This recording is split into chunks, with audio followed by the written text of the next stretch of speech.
You're listening to the Podcast Detroit Network. Visit www.podcastdetroit.com for more information. Let's do this. I said, hey, welcome to the Man Cave Happy Hour. I said, hey, welcome to the Man Cave Happy Hour. We're gonna drink a fine whiskey and smoke a really fine cigar. All right, Matthew, you ready? Yeah, absolutely. Let's do it. All right, it is time for Happy Hour. It is the Man Cave Happy Hour, whiskey, cigar, spirits, the stories that go along with it. I'm Jamie Flanagan. Hey, I'm Matt Fox. Hey, Jamie. Hey, Matt, we don't look now, but there's a whole bunch of people in the room with us. There really is. There really is. We're in a new world, and we are Zooming for the Man Cave Happy Hour today. And we've got some really special folks on with us for today's Man Cave. So, Jamie, who do we have? We are Zooming with Joe Louis Bourbon, and the knucklehead that it was his whole idea. I'm being mean to our host here. Peter Guidi, Peter, and his cousin PJ. They got a background in sports, sales, and marketing, and hospitality and wine, and they said, "Hey, let's get into bourbon." And why not? Peter, thank you for having this wonderful idea. And we have a few more players on the board as well. Ron Heady is with us. He's heading up sales in Michigan. So our folks in Michigan, Ron's going to be able to clue us in on to where everything is going to be available. Michael is part of Victory Spirits, and Mike is going to just get this out and let the world know what's happening. We got a bartender on the way. Tara's going to join us. Pat Maley's with us because we love Pat Maley. And Vinny Dombrowski from the band Sponge and the Orbitsons.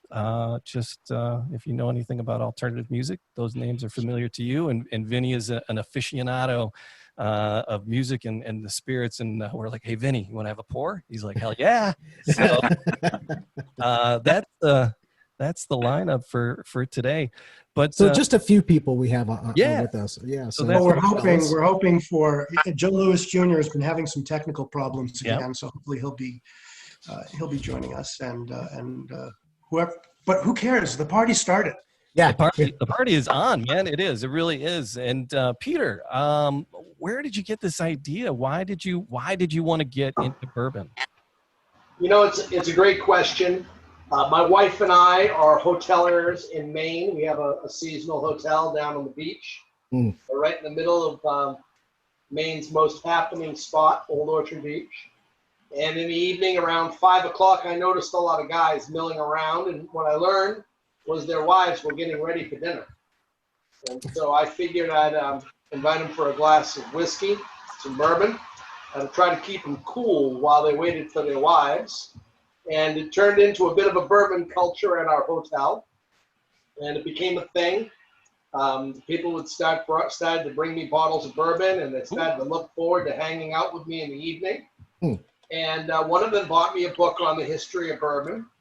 And having read through the book, I noticed that Joe Louis actually had a bourbon in the 50s. And I thought to myself, because I'd always been a brand guy, that it seemed amazing to me that an individual with such a meaningful legacy in American history would his legacy was out there and nobody was really focused on it.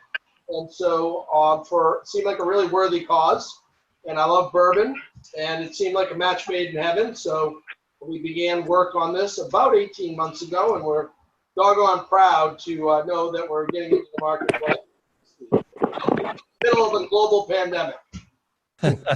and then you have a global launch during a global pandemic. That is it's a beautiful thing, but we're making it happen, right? Hey, listen, if you're going to get into the ring in a time like this, you want to get in the ring with a guy like Joe Louis, that's for sure. America needs him now more than ever. I think Joe Louis did say, everyone does have a plan until they get hit, right? So here we are. Exactly. That's it, exactly. Yeah, so that's how it happened, and we've been working on it ever since. And it's great being in the bourbon business. We like it a lot. It's a fun place to be. It's a fun spot. We're really proud of the work and the time and the result. And we've got a pretty busy marketing program that focuses not just on the bourbon, but on the other side of the equation. We've got an important sports marketing and cause marketing program that is directed towards USA Boxing and the Golden Gloves of America. And so it's a tremendous opportunity for us to be involved in young people's lives who are really striving to be great. And we're hopeful that as a part of our overall efforts as a company, that we can bring forward the values and that Joe Louis was known for throughout his life, and to bring those same values to the kids who are involved in the sport today and give them hope for the future, that as they work hard, there's great things out there for them as well. Fantastic. Love it. So, Michael, who can, because you're heading up the marketing nationwide, and Ron is getting it into stores here in Michigan. Who can tell us a little bit about the mash bill? What is in the glass? Yeah, well, so what's in the glass? It is the actual recipe of the mash bill is 66% non-GMO corn, 14% rye, and 20%. So it's a high barley, 20% barley, imported barley. And this is all handcrafted. And there's really a story behind the story, which is that I had previously gone out. In fact, another gentleman who's on this call, Greg Pierce, he's a cooper. He owns a cooperage that makes barrels for distilleries around the country. And, I've worked with Greg on a number of projects, and I was out in search of really what I would term the best small batch handcrafted bourbon out there, and a producer that could produce at high volumes if necessary, and handle all the aging and just all the quality control. And as I had just kind of, and Greg pointed me in the direction, and we went and he introduced me to the distillery owner. His name is Rusty Cox, and he's going to be joining us on a future episode of this. And he owns Davis Valley Distillery. So when Peter reached out to seek some advisory help as it relates to developing a brand, and the work that we do at Victory Spirits is helping brands accelerate to market. And that involves, speeding, shortcutting the process, finding the best supply chain partners. It also involves a lot of digital marketing, and we've pretty much tried to be the leaders of that. And at that time, they were looking, they were in the midst of tasting a variety of recipes and options for it. But we put our heads together, and we really thought hard about the brand and what it needed to represent in terms of a flavor profile, but also in terms of a legacy of really the first African-American American hero. And I have had such an amazing eye-opening experience in learning about Joe Louis and what he really meant to America. And also through this opportunity of meeting with family members and really developing the brand and the brand story. I mean, Peter had a really clear vision, and JJ, of what they hoped that this could be.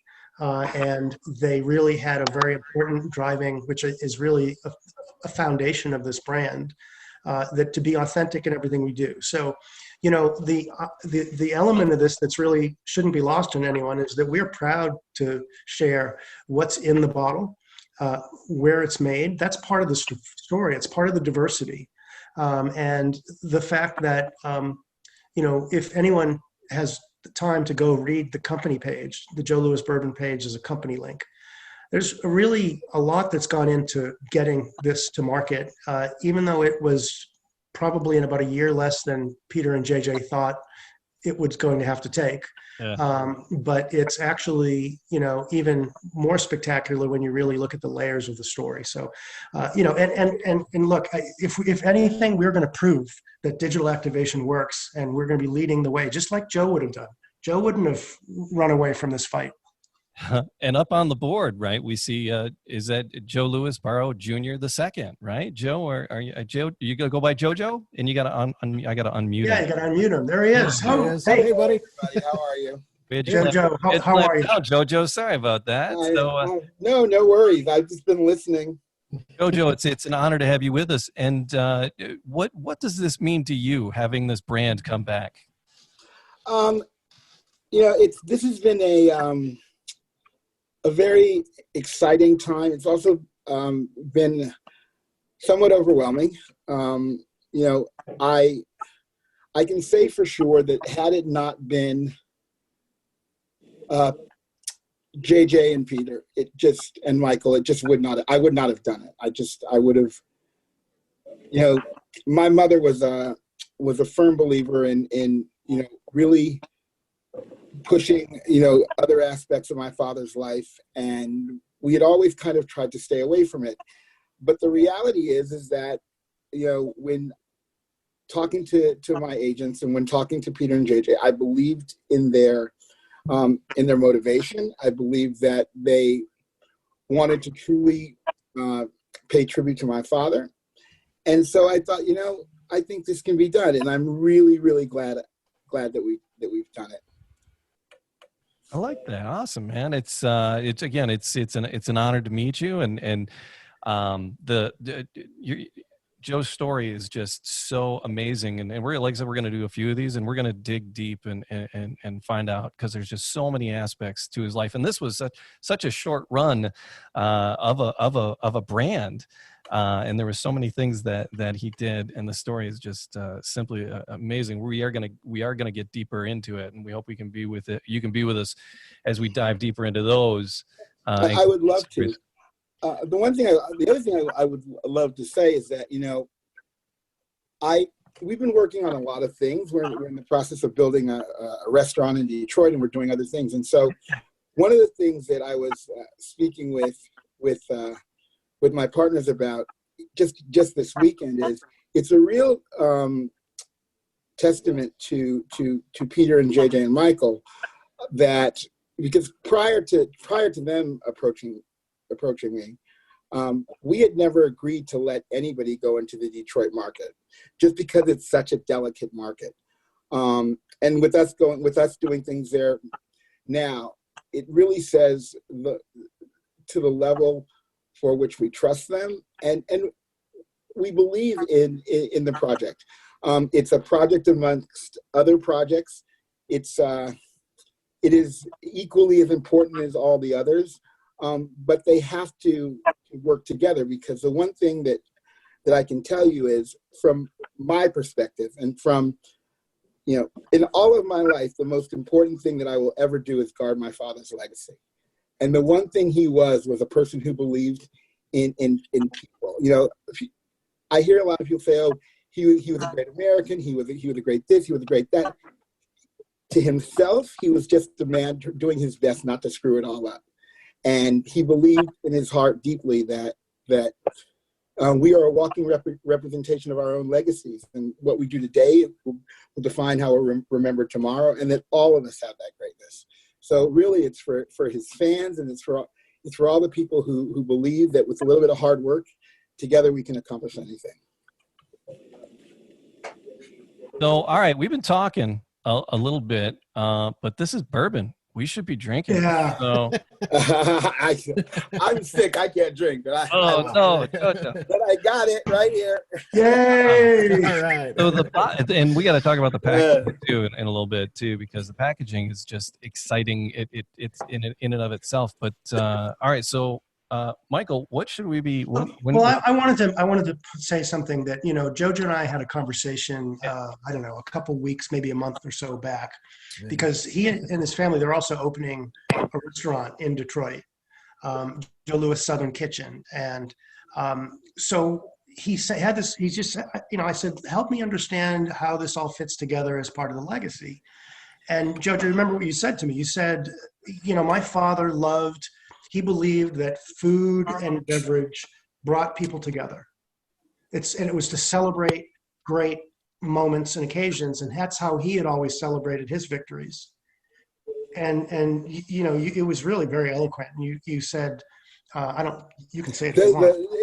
He was the best of everything that happens around food and drink. We celebrate, we commiserate, we mourn, it touches every part of our lives. And if we do it right, long after a celebration is over, people will remember where they were and who they were with. And hopefully through the restaurant and through the bourbon and through the other things we're doing, we can be a part of all of those moments, and they can be a part of our lives as well.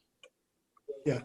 And I think that, right now, we didn't know this going into this, that this moment in time, everything that this brand stands for, which is diversity, inclusiveness, helping, being good citizens, right? We really haven't spoken a lot about the sports marketing and the cause marketing, which we do need to talk about.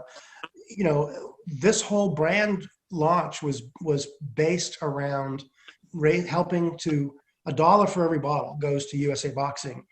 Peter and JJ were able to negotiate an incredible partnership with USA Boxing, which is the entity that oversees all of amateur boxing, including Team USA, the Olympic athletes, and Golden Gloves. And Golden Gloves is a separate entity, all with clubs all around the country.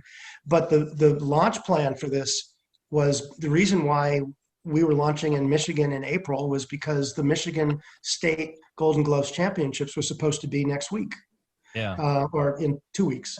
And it was going to be the first time that anyone had heard this. In fact, you guys, we were going to do a podcast with you on April 14th, right, to preview that. Yeah. With a big party at the Detroit Shipping Company, all of which is closed, and here you are at home doing your podcast. Yeah. So, we didn't skip a beat. Joe wouldn't have skipped a beat. We didn't skip a beat in terms of saying, okay, right? You said it earlier, Matt, okay, that's good. It's going to change the plan. And we just we're going and we're doing it. Yeah. And, probably Ron could address this. We just today, literally we had the sales meeting on Friday with introducing it to the distributors in Michigan. So like 48 salespeople that represent, cover all of Michigan. They got their first look at it Friday morning. Today, we already got confirmation of the first 10 stores that actually have it, right? Yeah, going on 13 now. Yeah, and we're just going to just see that gradually roll. A great deal of excitement around it, and we're off to the races now. Let's talk a little bit about the bourbon. Shall we? Yes. Shall. So I stopped over at Jamie's last night. Oh, I'm sorry, Peter. Go ahead. My apologies. So when we envisioned the bourbon, we had a couple of objectives.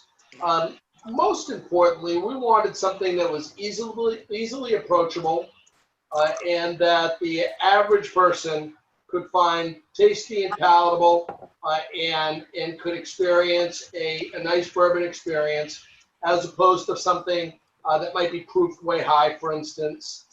And through that process, we did try this particular bourbon and we proofed it down to 90. We tried it coming in at 95. We felt it came in a little hot. We proofed it down to 85. We felt it was too flat. And so we came right in at 90. And what we feel is that we've got a bourbon that comes in with some nice spicy overtones. It hits high in your palate.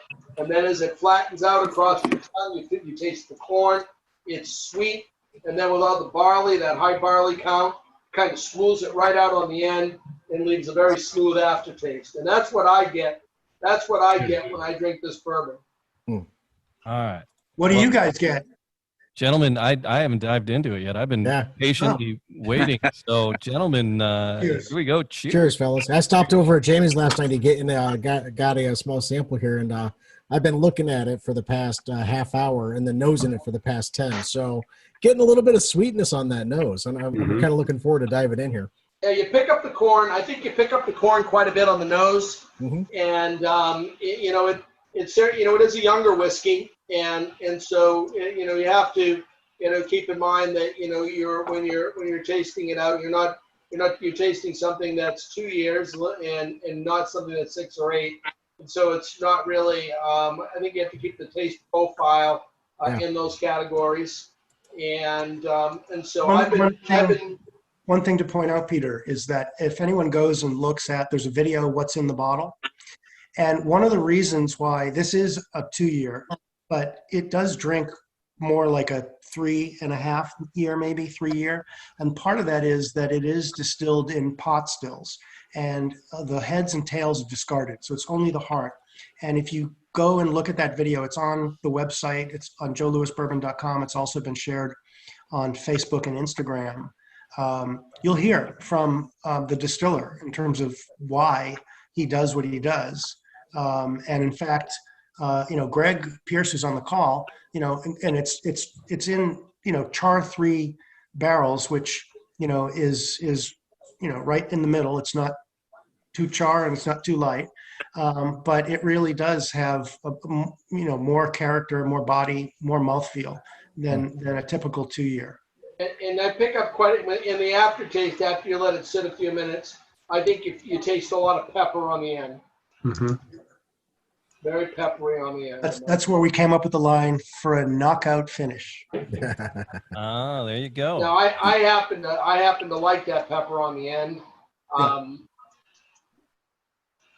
No, I like a good sipper. Something that when I sip something, I don't want to have to go back to it like every minute. I want it to sit there on my palate for a little while and rest. So then you start to enjoy more of what you're getting out of that. So you get that light oakiness a little bit. I'm getting a little bit of the cedar, that a little bit of the char, but it's the longer it lingers, I don't have to go back to it. I can continue to enjoy it and then go back a few moments later and then find something else. When you pair it with a cigar, you're going to get a completely different feel of the bourbon itself. But I've taken 2 sips, and my goodness, it's resting on the back of my palate so nicely. Mm-hmm. There's not that burn is there at the onset, but then it just cools itself out over a period of time, which is beautiful. The mash bill is, if you look at the mash bill, the uniqueness of the mash bill really is on the end with the higher barley count. Yeah. Barley, of course, is the the grain that they make scotch out of it. And so my take on that higher barley count is that it really mellows the whiskey out on the end more than it does on the front.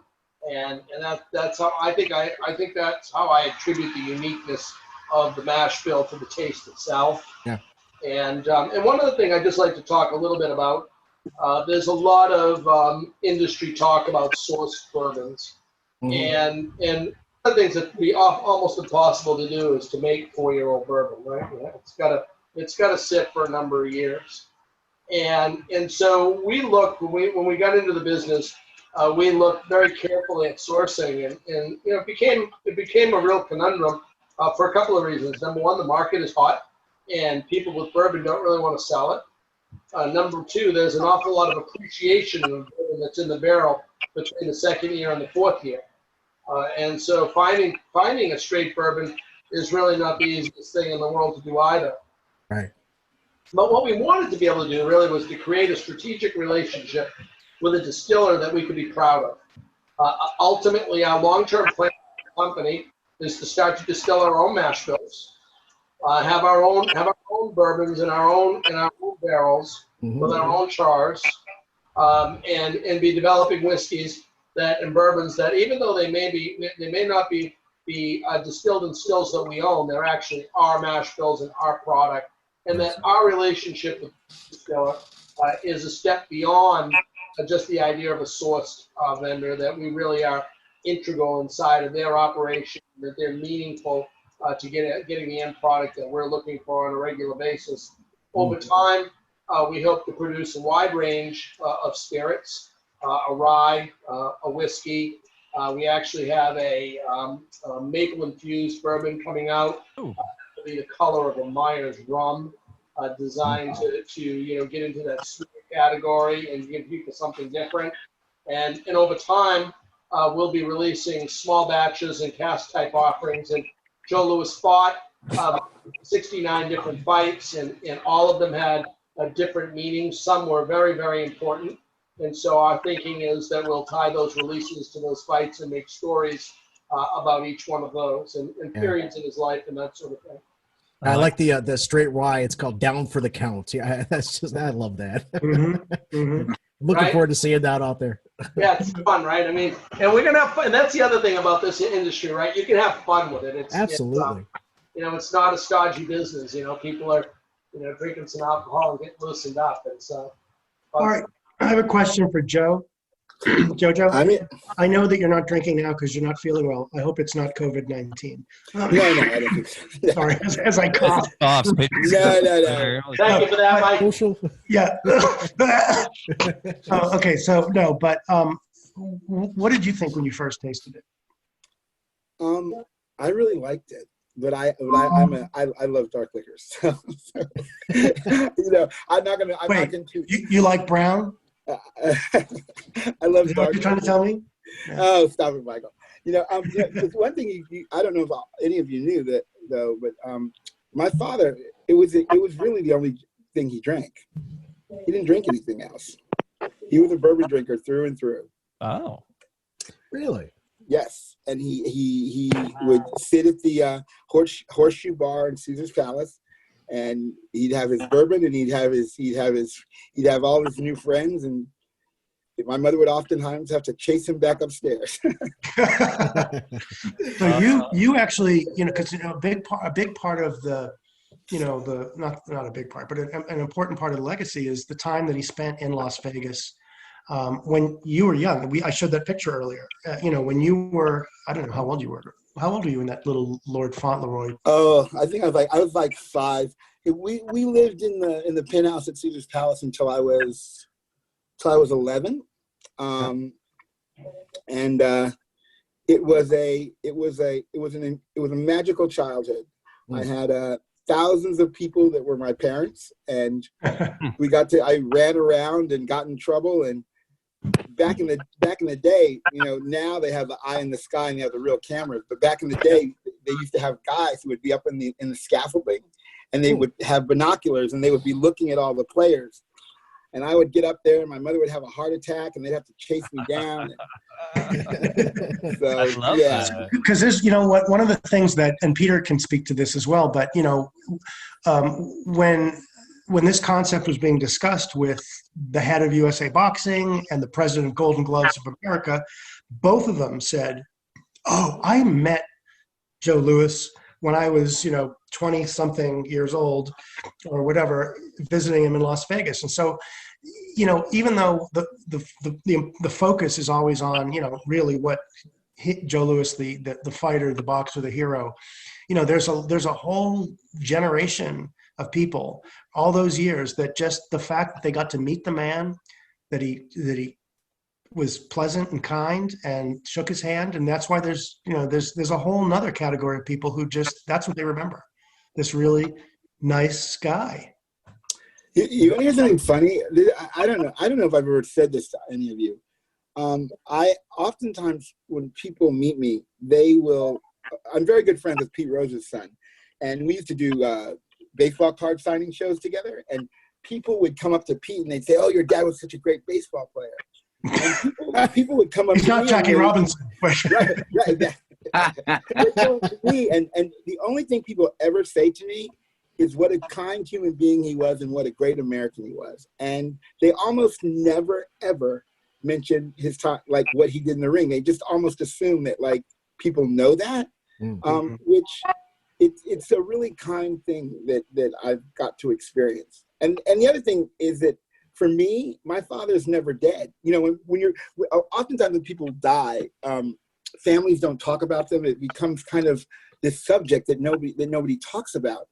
But when your parents are in the public eye, people will come up to you and talk to you, and they have no problem with telling you stories, and it's a really nice way of keeping someone alive. Like I really don't in any way feel like he's gone. Mm. Well, hey, jump in for a sec. Trying to keep him alive. Yeah, Vinny.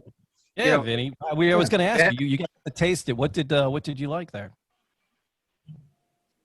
Oh, we could talk about the taste in a second. It's just something came to mind. The eyes of the world looked at Joe Louis back in the day, prior to World War II.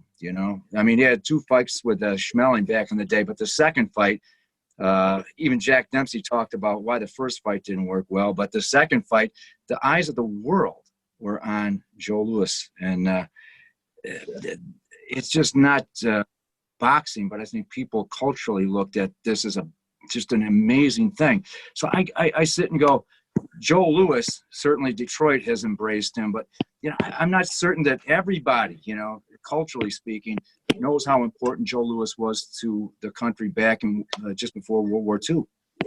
And isn't that what's amazing about what we're hopefully able to do? We are introducing, this isn't just about introducing bourbon. This is about introducing a whole generation who don't know anything about Joe Louis to be inspired, to be good citizens, to work together, to overcome adversity. And I know it sounds preachy, but what better moment in time to introduce this brand than now? Well, very, very interesting you bring that up. I mean, and here's the thing too, Joe Louis was definitely, in my opinion, a people's champion. Sonny Liston looked up to Joe, but Sonny Liston was not quite the people's champion. You know what I mean? Joe Louis, the people's champion, and that's a huge difference. With there's the talent, but then there's the people's champion, and Joe was that. So there's two things about the bottle that I think are important for people to know. One is you need to, I'm not going to read it to you, but you need to read the backstory, because this is something Peter first told me, and then we researched it. And, the fact that, the reason Joe Louis became, a Golden Gloves as a kid fighter, his mother gave him 25 cents to take violin lessons. He didn't tell her that he was taking boxing lessons instead, and then didn't tell her until, he knew he was going to be something. And then, right, Jojo? You want? Well, he actually never told her. My father's best friend, Mr. McKinney, who also was a fighter, but he and Sugar Ray Robinson used to carry my father's gym bag. And one day, Thurston McKinney's mother was walking to the grocery store, and she said, "Oh, Joe's turning out to be some fighter, isn't he?" And my grandmother had no idea. Wasn't he using it? He was using Joe Louis instead of Joe Barrow. That's exactly why. That's exactly what happened. He didn't want my grandmother to find out, so he wasn't using our name. And the funny thing, I was 16 when I found out my last name was Barrow. My entire academic life was Barrow, and I went to get my driver's license with my mother, and I said, "Who is this person on my ID?" That's great. Yeah, It's amazing. Yeah. It's an amazing. There's so many layers. There's so many layers to this brand. I've been involved in a lot of marketing of things and brands, but there's never been a brand that has this much character. Really. Does it come in? Excuse me. Does the product in pint bottles? Not yet. Not yet. No. Not yet. Nips? You want nips? Over We time. can get in the Delta program. Maybe pint nips. bottle really works. Say that again, Vinny. Unsavory rock guys like myself, that pint bottle really works. Yeah. I appreciate that once in a while. You can put it in your lapel pocket. Yeah, I think it's coming. It travels well, doesn't it? Yeah, I think all that stuff's coming, Vinny. Getting a company off the ground, getting a company off the ground's a, complicated thing. And as it turns out, getting a liquor company off the ground is a bit of a bear, particularly when you look at licensing and regulatory requirements. And when it's just a couple of guys trying to get the first product into the market and get the company going, you got to stay focused. But no question, over time, you'll see a full range of SKUs. You'll see nips, you'll see pints. God willing, maybe even 1.5s at some point. I suppose if we get to that place. But you'll see a number of brand extensions and a number of different product lines come out. I want to kind of come back, to one point that we've been, and I want to connect the whiskey to the marketing story just a tad bit more. And, we're in an environment now where there's a lot of celebrity brands on the marketplace. Sure. If you go on to some of the, you go take a look at some of the Terry Bradshaw bourbons about to come out. And I mean, Terry Bradshaw was a fine football player, but I'm not sure that I'd want to develop a story around Terry Bradshaw. I think he was a fine guy. If it's about eczema, maybe. Well, look, the thing about it was when we really took a look at why. I mean, every brand has to have a why at the bottom. Why do I care? Why do you care? Why does anybody really care about this brand? And the brand, you certainly have to have a great product. First and foremost, you have to have a product you can stand behind. And certainly with bourbon, any bourbon is going to find its share of attractors and detractors. If you spend any time at all online watching tastings, I've seen people pour bourbon down the drain that if I was in their house, I'd break open the pipes and try to collect it. Nevertheless, there are people out there doing that sort of thing. So for us, when we really dug deeply into the life of Joe Louis, what we realized more than anything else is that this product had to represent far more than just a picture on the label. It was not simply a celebrity brand. It had to have something that could pay homage and do justice to this man's life. He was busy and rose to fame in a time in this country that few of us could even fathom, much less understand. And so it's a tremendous responsibility. It guides us. It excites us, and it's the motivation. Certainly we want to sell bourbon. Stephen Covey said, "No margin, no mission." We have to make money, obviously, but it's really more than that. And for me personally, it's where the gratitude in this business really comes from, is knowing that I'm a part of something that's far bigger than I could ever possibly hope to be on my own. And that's really, that the opportunity to be, working with USA Boxing and delivering our, these motivational posters with Joe Louis, and they're going up in gyms all across the country. I mean, just unbelievably important. We should actually talk about that because, when it's not lost on us that, we've built a program that's based on cause marketing and sports marketing, where a lot of the participants are minors, or are in boxing because they've overcome substance abuse issues. So we are extremely sensitive to that. And so part of this that everyone should know is that while we're contributing money in the form of $1 for every bottle sold to USA Boxing, as well as a percentage going to Golden Gloves franchises through our paid sponsorships, that we've created bjoelouis.com. And that's a site that is purely about really representing the man, the legacy, and the positive messages. And so Peter referenced, and I think he's probably going to get, that one of the things that is part of our marketing plan and budget, which has nothing to do with selling bourbon, is producing posters that are sent to every athlete to motivate them, keep fighting for your dreams. And it has a USA Boxing, and it does have a little Joe Louis Distilling, and the only thing that connects it is that. Actually, Michael, this doesn't have anything. Oh, it doesn't. Okay. No, there's nothing on this from Joe Louis. Right, and it has the hashtag #BeJoeLouis, right? It has the Be Joe Louis hashtag, and it has the USA Boxing logo on it. Right. And so we send these. And they're in Michigan today. We sent, I believe, 50 posters to every gym in the state. And so we're in the process of doing more. And of course, what we're really focused on is trying to bring the legacy of Joe Louis to the younger boxing crowd. Many of his deeds are lost to history. And the truth of the matter is that young people today think inconvenience is a cone zone on the highway. Yeah. And not after these last 3 weeks. Yeah, they don't really understand. That may be changing. You're right. I mean, everybody might be learning a little bit more about inconvenience right now. But certainly the reference point for what life in America was like in the 1920s, 30s, and 40s is a distant memory for most people.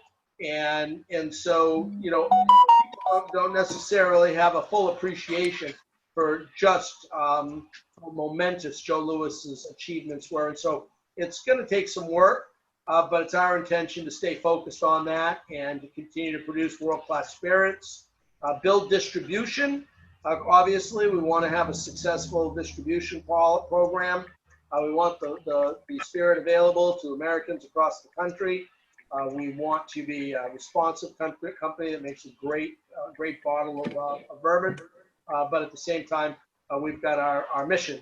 And we have that second mission is maybe sometimes the more important of the two. I want to just tell you that your being able to articulate that is really, really incredibly important to me. And I think that both my parents would be incredibly happy with that. That, the reality is very few kids can be my father in the ring, right?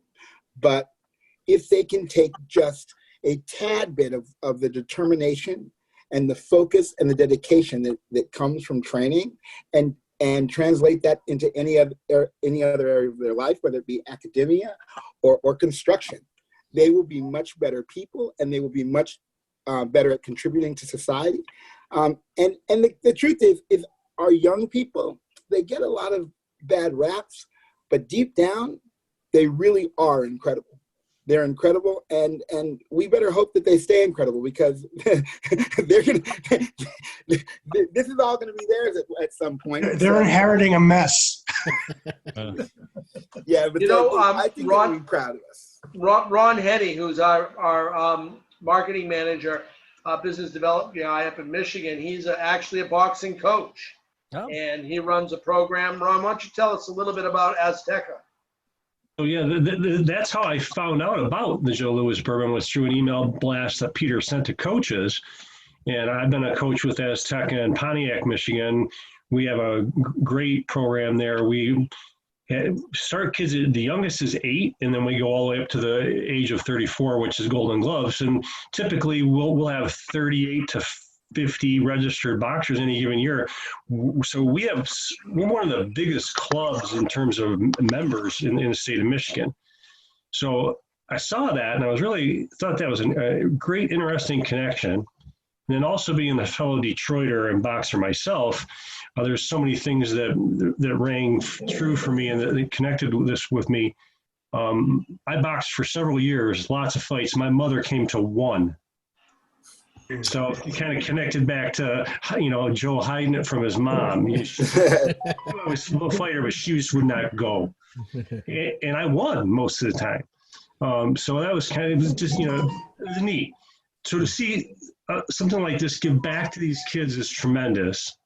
The other thing I liked about it and really caught my attention was Joe Louis. And Vinny, you said it earlier, that his legacy was a while ago. Americans have a short memory. And when you look at Tyson, Mayweather, there's some great boxers, okay? I would never say this to their face, but they're not necessarily known as being a great human being, where Joe Louis was. And it means so much to the city and the country. So all those things just really connected. And I talked to Peter for quite a while, and I went, this sounds really cool and something that I would like to get involved with. So we're pretty doggone happy. We're pretty doggone happy to have you on board. In fact, I think we've got a great bunch of Michigan guys built up around this thing now. And we're really happy to be on the Man Cave Happy Hour right now. Yeah. But Peter and Michael, we wanted now we know we've made it. Yeah.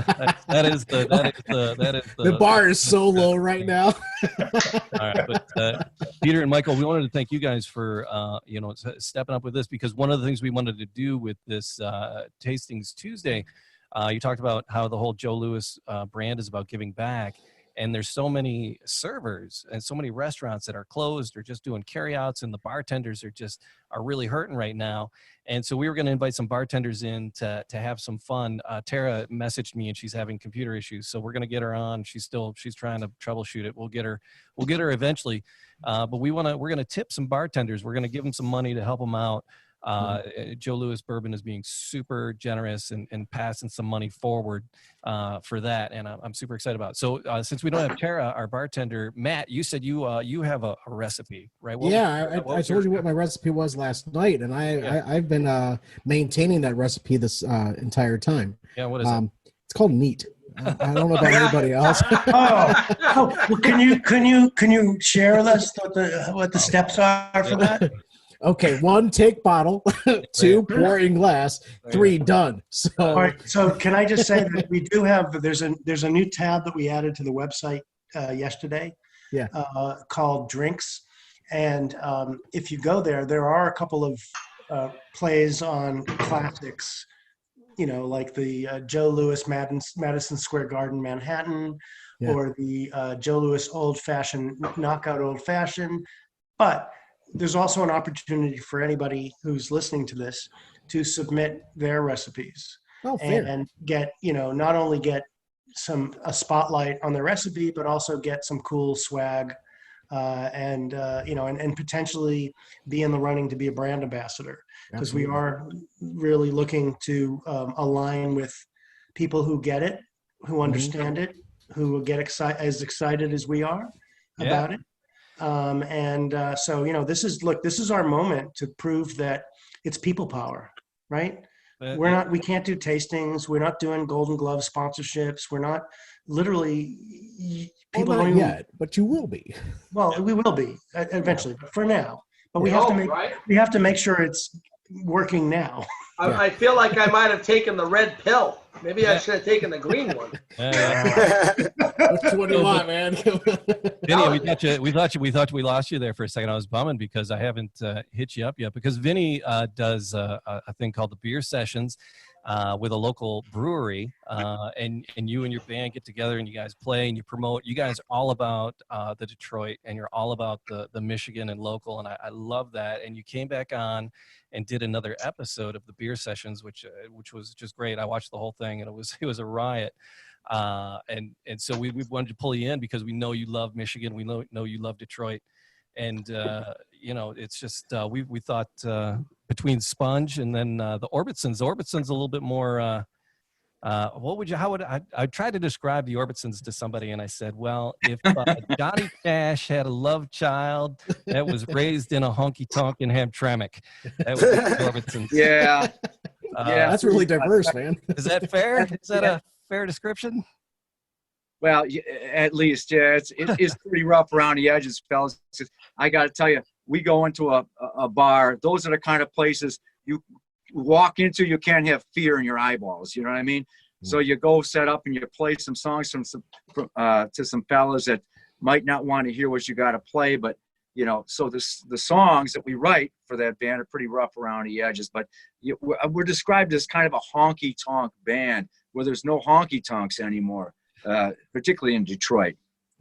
So is there anything Detroit or Joe Louis or bourbon inspired in the Orbitson repertoire you could share with us?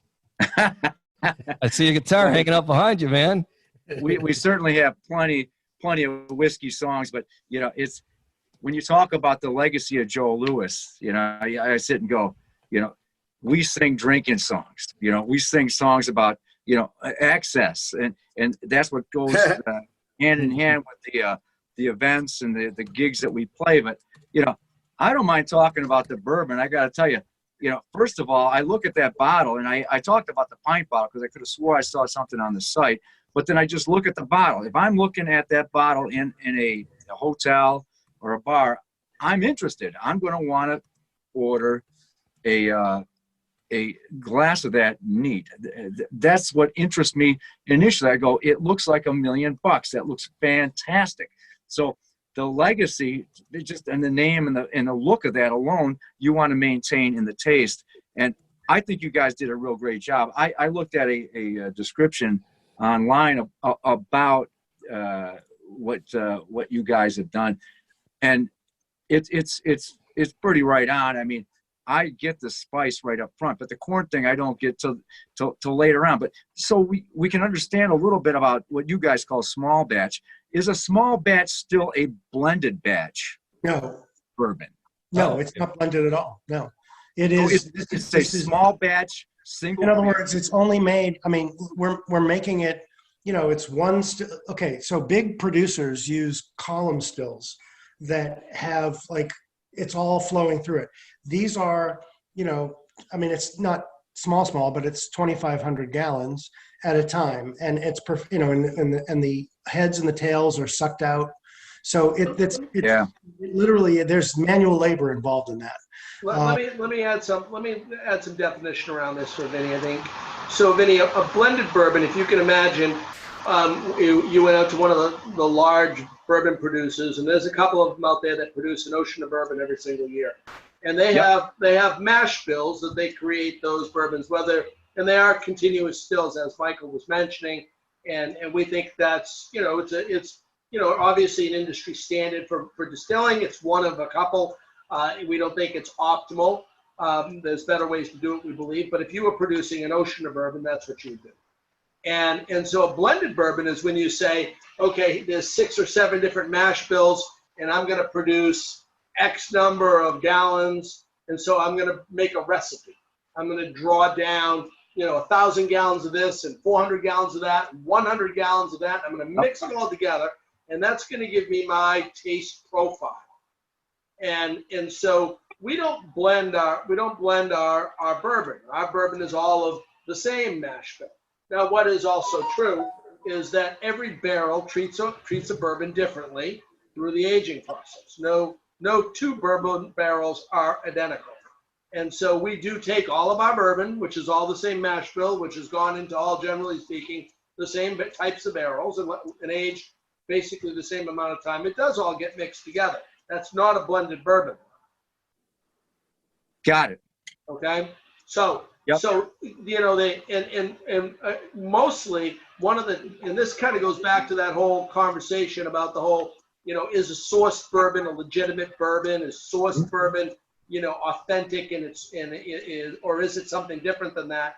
And we kind of came away from the feeling that when you go to a big bourbon factory, so to speak, and you blend up a whiskey, you know, you may get an awesome taste. You may get a great bourbon, but we wanted to be able to go right back to the heritage of the bourbon, talk about its mash bill, talk about its distilling process, talk about the water source, talk about the barrels, talk about the climate, and be right on. Now, some might love it, some might hate it, but at least we know exactly what we've got. Well, yeah, and that's why I've always been so interested to talk to brewers, because what I think a lot of folks don't really understand is the real science and the meticulous note-making that goes into developing anything like what you guys are doing. Like, this is painstaking and passion work, and that's why I feel so akin to brewers, anybody that distills. To me, it's all like the music stuff. You know what I mean? I've always been a big boxing fan. I can't even tell you why, but everything seems to go together. You know, music, boxing, booze, it's all the same stuff. So I'm not sure why, but that's where my passions lie. But I think people, you know, maybe they appreciate the science that goes behind the meticulous construction of a great bourbon. Yeah, and time, right? It takes, you know, this, again, you can't make 4-year-old bourbon. You got to wait for it. And I mean, there's a lot of guys distilling bourbon right now that aren't going to live to taste what they're distilling. So, you know, it's a long-term process. And you know what's about the rye aspect of the bourbon. You know, I saw like 14% rye. I taste the rye, but it seems like some of the small batch whiskeys that have come out over the last 5 years or so, that rye aspect makes it a little sweeter. It might be a little more palatable for the gals or mixing in drinks and stuff like that. But how does that work with like the bourbon crowd, like the serious bourbon drinker? What was the intent with the rye? Yeah, you know, it's a good question, and you know, I happen to really personally, I enjoy a lot of wheat forward bourbons myself, and so the thing about it is that when we were proofing this bourbon out and taste testing it, we probably did taste tests with 150 people, and at one point when I became a bourbon steward, I'm a stave and thief bourbon steward. and I've done all the classes and that sort of thing. And one of the points that they make pretty clear is you can't really tell a person how to flavor their bourbon, how they taste it themselves, how they nose it. We've all got a slightly different palate, and one of the uniquenesses of bourbon is that it comes across everybody's palate slightly differently, and you have to kind of accept that, right? You have to know. Yep. You have to know that some people are going to really find your mash bill and your bourbon one way, and others are going to find it another, and you've got to live with it because that's just what it is. For me personally, candidly, I don't like a bourbon that's 8 or 10 or 12 or 15. To me, I think the barrel's too much in the nose, and agreed. I think that it's past its time. Maybe a Scotch is good at 25 years, but I don't buy it with a bourbon. Yep. And so I do, and I tend to like whiskey too, right? So I like corn whiskey, I like Irish whiskey, and so a younger bourbon, actually kind of works for me a little bit more than it might be for somebody else. And so what we were really trying to get to in this bourbon was to be able to create an everyday drinker. That was really first and foremost something that people could have a couple of glasses with at night and not get knocked over by it. If you drank a couple of 114s or something at night, you'd be knocked vapor right trails. Yes, sir. Yeah, exactly. And so that's what we were shooting for. Now, as we get out into small batches or cask offerings, and some of that stuff might be sourced, as it turns out, every year, distilleries discover 35 barrels that they had in the back of a warehouse that they didn't know they had, and it goes on the market. And instead you've got a chance to buy something that's unique and been hanging around for a while that people won't remember or recognize, and you get the chance to market it up. And we'll probably do that sort of thing, and that'll be with different profile, different mash bills, different taste profiles. But the Champion line, which you're drinking now, will be consistent over time, and will always be a straight bourbon, the Champion line. And so that's the whole idea, is just to create something that's an easy everyday drinker that will be consistent over time, that's reasonably priced, that's got quality distilling process. It's been, the well is 3,000 feet deep. It's a limestone water source. Most people don't know it, but Kentucky was Virginia before it was Kentucky. They moved the state line about 100 miles north. Rural Retreat was in Kentucky and not in Virginia. And so very similar climate, very similar water source, and we think that a nice cross section of people will enjoy this bourbon. All right, so hey Ron, if I say, "Where's Joe?" What's that say to you, Ron? Do you know where the? Yes, I do. He's on his way. And you give me a second here, I'll throw a couple things by you. But the best thing for somebody to do to answer that question of where is Joe is to go and ask someone to bring Joe to their store. So we've got some stuff and some action up in the Port Huron area. Keg and Wine on Beach Daily in Redford is a really high volume count. They just picked it up. And then Grow Spec out by you guys on the east side, Parkway. Yeah. Parkway is a player when it comes to the bourbons. They're in the mix there. And then up by me, Pine Knob Wine Shop on Clarkston, on Maybe. So we got about 13 stores in about 25 hours that we've been selling this here in Michigan. And all you got to do is ask your local store to bring in some. I called the Wine Garden yesterday in St. Clair Shores. Tony over at the Wine Garden didn't have Tony Batu. No, they're not. Remember, they didn't even, the salespeople didn't know about this till Friday. Yeah. So, and it takes a week. If they place an order today, it might, every store gets their deliveries on different days. So it's going to be, but it's going to, 13 today from Friday. What are we on Tuesday? It'll be like the COVID-19 exponential growth. Oh, please, not that. Was that a bad reference? No. Yeah, you could have found a better reference on that one, Michael. All right, sorry, but you know what I mean, though. So, but I think that the other thing is that we're also asking people. This is like a people power thing.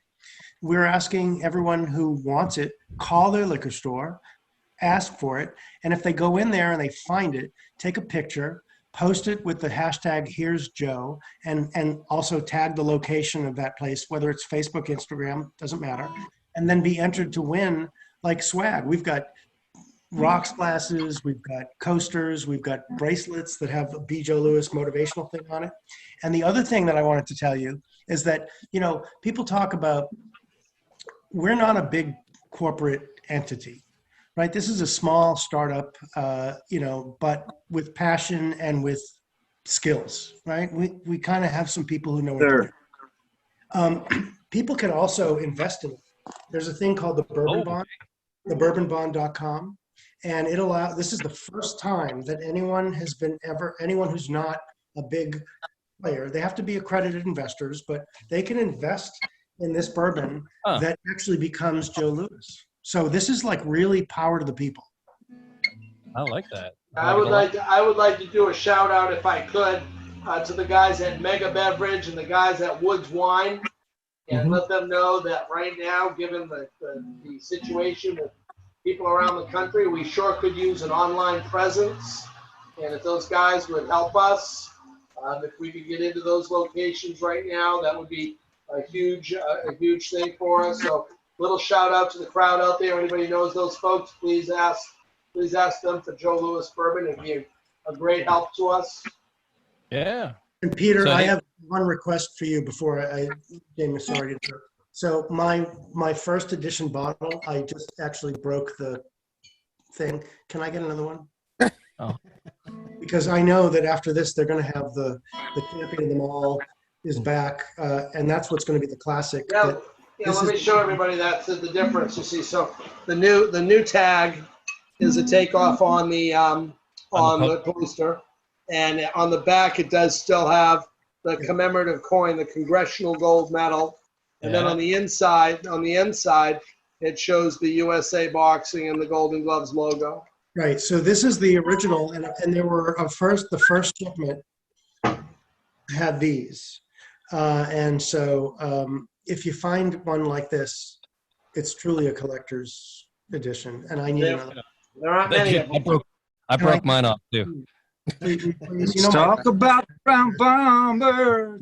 Tell the nation his story. Talk about the brown bomber. Oh, Joe Louis was a fighting man. Hey, Peter, I just had an idea.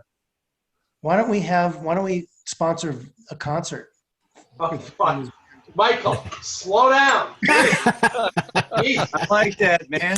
Joe Louis is a fight man song every night. Let's talk about the brown bomber. Tell the nation his story. Talk about the brown bomber. Joe Louis was a fighting man. We'll do that every night. Love it. Joe? Yes, I'm right here. How did that go over?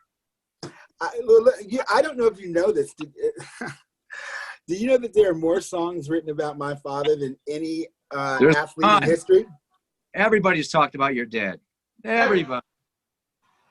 Kid Rock. I mean, everybody's got songs about your dad. I bet you get really good tables in restaurants. This is true. That is actually true. This is true. Both of them, yeah. That's true. Well, this has been great.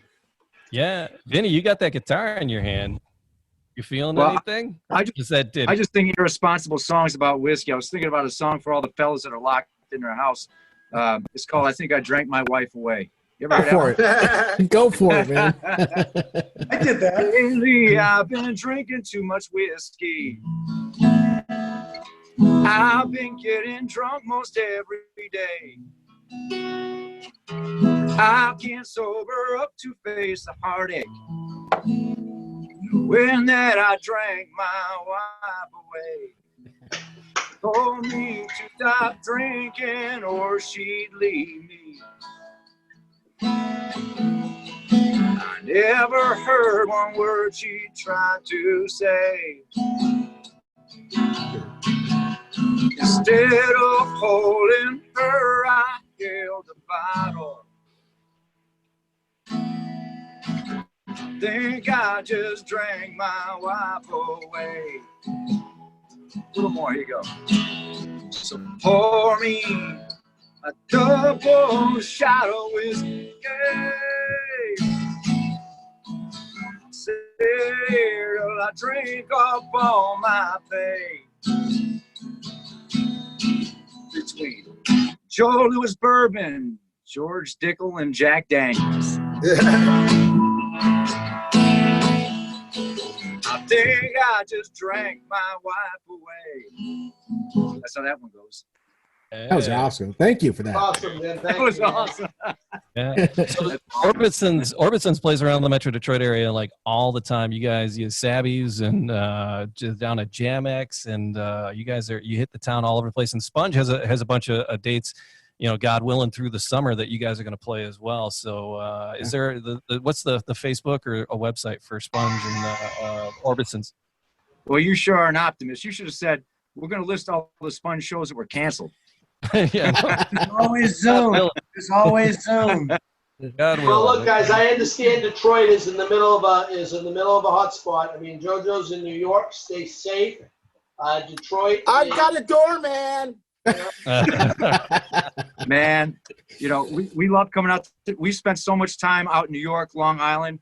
I mean, we were just out in Long Island like in January. We constantly up and down the turnpike, but we've had so many shows, like many bands that have gotten canceled, and our hearts go out to all the club owners and the help, the waitresses, the bartenders at all these places. Man, this is just hurting a lot of folks, but I know we'll get through this, but I'm getting a little impatient, that's all. It's going to be a long month, and Detroit's going to take it. It's going to be tough on Detroit. The news is progressing along those lines. But I think that if we all hang tight and do as we're asked to do, as much as it runs against my personal grain to do as I'm asked to do, I really dislike the idea of being told what to do. I've listened to what they have to say, and it seems to me that if you're really playing with fire if you don't. And I guess that the good news is liquor stores are open. They're delivering in some places. And we're working on that, by the way. We have a partnership with liquorstores.com that's going to be happening. They're racing against the clock to get this thing going so that people can order online and pick up at the store, or order online and have it delivered to them with like DoorDash. Yep. And so it's happening, and we're excited about it, and we're thrilled to be with you guys on the Man Cave Happy Hour, and we hope to get a chance to be a part of your show again in the future. Absolutely. Maybe like next Tuesday? Next Tuesday, 5 o'clock, same bat. I love it. All right. Sure, we'll be there. So, hey, we're going to do this. We're going to do this Tasting Tuesday every Tuesday. JoJo, hope you can make it back. Absolutely. We are going to have. I've got a restaurant under construction with no patrons right now. So, yeah, you can take some time on your hands. And Got some time. Vinny, you're welcome back all the time, anytime. You're just a ride, dude. And but so every Tuesday, and next time we're going to have author. There's a book called Detroit, City of Champions. The 1935 year in Detroit was just absolutely an amazing sports year, because the Lions won the championship, believe it or not. The Tigers won the series. The Wings took the Stanley Cups, and Joe was taking. They were taking championships, and there were over 30 championships won in just every sport imaginable by Detroiters. In 1935, and we're going to have an author of the book, the championship, the City of Detroit, City of Champions. And we're going to dive into Joe's story. And JoJo, we'll love to have you in there for that, to dive deeper into that. And then we'll talk more about the bourbon. And we'll drink a little bit more, and we'll have more fun. Tuesdays coming up. It's Tasting Tuesdays, Man Cave Happy Hour, and Joe Louis Bourbon, Matt Fox. Hey, JoJo, your dad once said, once the bell rings, you're on your own. But in this case, we are all behind Joe Louis Bourbon. And we're all together. We want to make sure that this goes properly, and that folks understand that there's a legacy here that's going to continue on in the city of Detroit. So thank you all, gentlemen, for being with us tonight on the Man Cave Happy Hour. Truly. Best to you all. Thank you. All right, gentlemen, we end the Man Cave Happy Hour with a cheers. So cheers. Cheers. One and all. Cheers. Cheers. God bless. Good night, everyone. Good night.